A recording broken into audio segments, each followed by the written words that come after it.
kekasihku,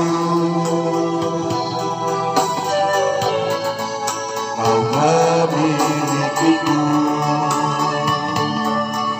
hanya ini Tuhan persembahanku, dengan hidupku jadikanku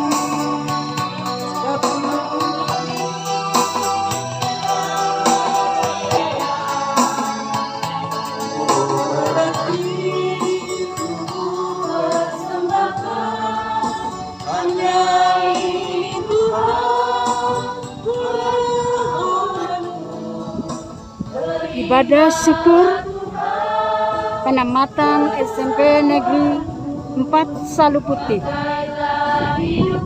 di objek wisata Buntu Datu.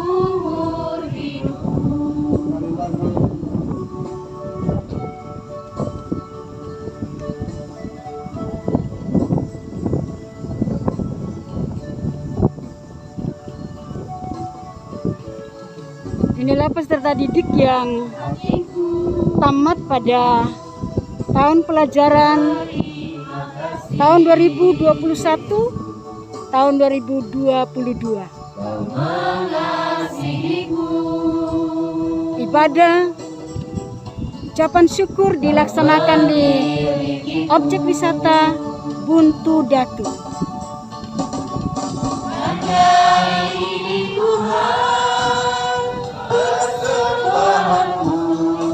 segenap hidupku, jiwa dan ragaku, dapat ku miliki harta kekayaan yang cukup berarti untuk persembahkan. Hanya ini Tuhan permohonanku, berikanlah Tuhan persembahanku, apa yang hidupku sebagai